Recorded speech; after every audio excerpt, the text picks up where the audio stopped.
5 cara atur uang belanja mingguan biar akhir bulan tetap bisa makan enak tanpa ngutang. Sebelumnya pastikan klik tombol subscribe, share, dan like dulu ya, supaya channel ini bisa lebih berkembang bermanfaat buat lebih banyak teman-teman yang lain. Terima kasih. Yuk kita lanjut deh, apa kabar ibu semua? Pernah nggak sih ngerasa jadi detektif setiap buka dompet? Bingung, ini uang kemarin masih utuh. Apa sudah kabur pelan-pelan? Baru minggu kedua tapi saldo sudah pura-pura nggak kenal. Dompet tinggal isi struk belanja, sementara pikiran mulai mikir nanti akhir bulan. Makan apa ya? Nasi sama harapan lagi. Dan lucunya, di awal bulan kita selalu pede, merasa sudah paling jago ngatur uang. Padahal kenyataannya, ujung-ujungnya tetap drama dapur. Fenomena ini bukan karena kita boros, apalagi gagal jadi ibu. Justru ini cerita klasik. Banyak perempuan yang tiap hari mikir keluarga, tapi lupa mikirin strategi. Uang belanja sering kalah sama diskon, kalah sama capek, kalah sama kata sayang sama diri sendiri. Yang salah tempat, akhirnya belanja pakai perasaan, bukan pakai perhitungan.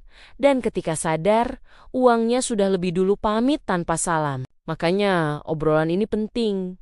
Bukan buat nyalahin siapa-siapa, tapi buat ngajak sadar bareng-bareng. Karena makan enak di akhir bulan itu bukan soal gaji gede, tapi soal cara kita bersikap sama uang. Dan percaya deh, sedikit diatur, sedikit ditahan, sedikit ditertawakan, biar nggak stres.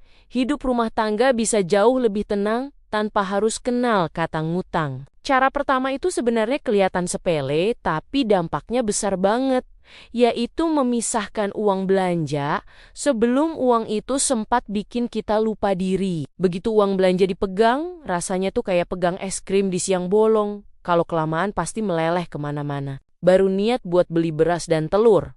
Tahu-tahu kok ada kantong plastik isi jajanan. Jadi begitu uang datang langsung bagi untuk jatah mingguan.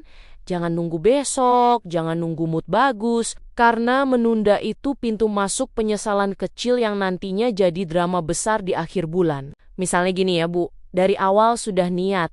Minggu ini uang segini khusus buat makan, bukan buat jajan, bukan buat kepo. Diskon, waktu uangnya sudah dipisah, secara psikologis kita jadi lebih sadar. Oh ini batasnya, sama kayak masak nasi. Kalau takarannya pas, cukup buat semua. Tapi kalau dari awal sudah kebanyakan ambil, nanti sisanya malah mubazir. Cara kedua, ini yang paling sering kejadian tanpa kita sadari, yaitu belanja pakai emosi.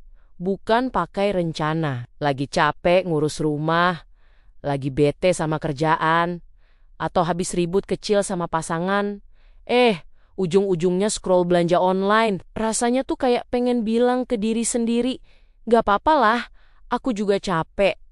Aku pantas dapat hadiah. Padahal yang kita butuhin sebenarnya bukan barang, tapi istirahat dan dipeluk. Coba perhatiin. Barang yang dibeli pas lagi emosi biasanya cepat bikin nyesel. Hari ini senang, besoknya mikir, kok aku beli beginian ya? Mulai sekarang, sebelum belanja, biasakan bikin daftar sederhana.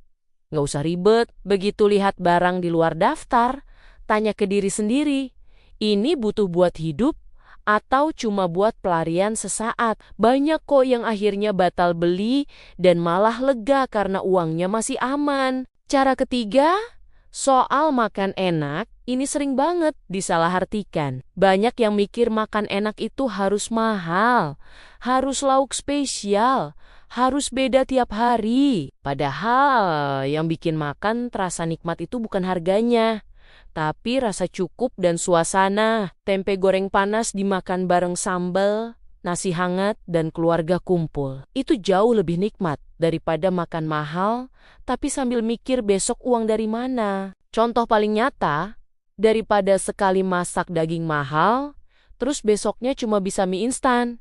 Mending atur lauk sederhana tapi konsisten. Telur bisa diolah macem-macem.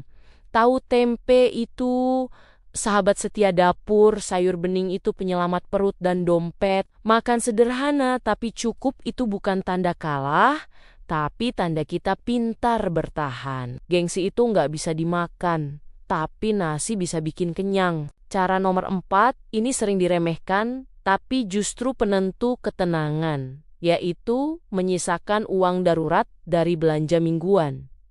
Nggak usah besar, jangan keburu minder, yang penting ada. Karena hidup itu jarang berjalan sesuai rencana, selalu ada kejutan kecil yang bikin dompet kaget. Gas habis, anak tiba-tiba ada kebutuhan sekolah, atau harus beli sesuatu mendadak. Kalau dari awal sudah ada cadangan, walaupun kecil, rasanya beda. Kita nggak langsung panik, nggak langsung mikir pinjam, nggak langsung saling menyalahkan. Contohnya, nyisihin sedikit tiap minggu, lama-lama terkumpul. Saat kejadian dadakan datang, kita bisa tarik napas dan bilang, oh masih ada pegangan. Tidur pun lebih nyenyak, karena kepala nggak muter mikirin besok. Cara kelima, ini yang paling dalam dan paling menentukan, yaitu mindset cukup. Banyak orang bukan kekurangan uang, tapi kebanyakan merasa kurang. Dari awal sudah tanam di kepala,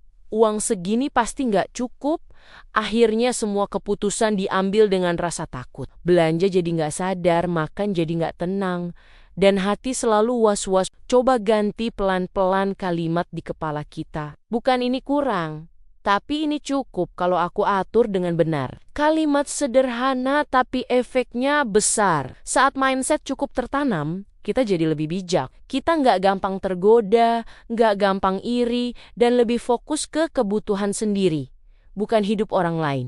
Mindset cukup juga bikin kita lebih bersyukur. Bersyukur bukan berarti pasrah, tapi sadar bahwa yang kita punya hari ini adalah hasil usaha kita. Dengan rasa cukup, makan sederhana terasa nikmat, belanja terasa ringan, dan akhir bulan nggak lagi jadi momok menakutkan. Semua cara ini sebenarnya bukan soal pintar hitung-hitungan, tapi soal kebiasaan kecil yang dilakukan terus-menerus. Nggak harus langsung sempurna, ada hari gagal, ada minggu kebobolan, itu manusiawi. Yang penting sadar dan mau memperbaiki. Mengatur uang belanja itu bukan lomba siapa paling irit, tapi siapa paling konsisten. Sedikit demi sedikit, satu kebiasaan baik akan ketemu kebiasaan baik lainnya. Lama-lama hidup terasa lebih teratur, lebih tenang, dan lebih manusiawi. Kalau kamu masih belajar dan sering salah, itu bukan tanda kamu ibu yang buruk. Itu tanda kamu peduli. Dan ibu yang peduli itu sedang menuju versi terbaik dirinya.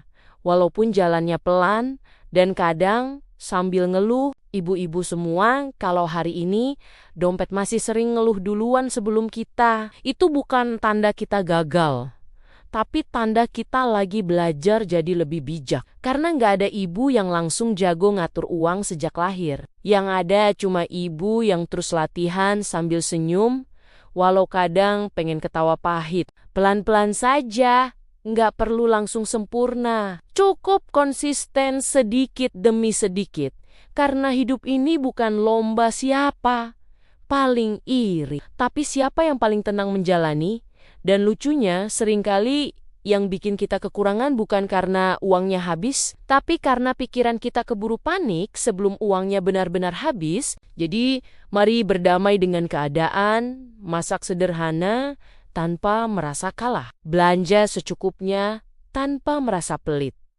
Dan ingat, bahwa rumah tangga yang kuat itu bukan yang menunya mahal tiap hari, tapi yang tetap bisa ketawa bareng meski lauknya tahu tempe.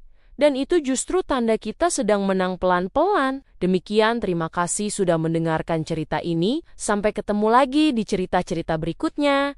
Tetap semangat ya ibu-ibu semua.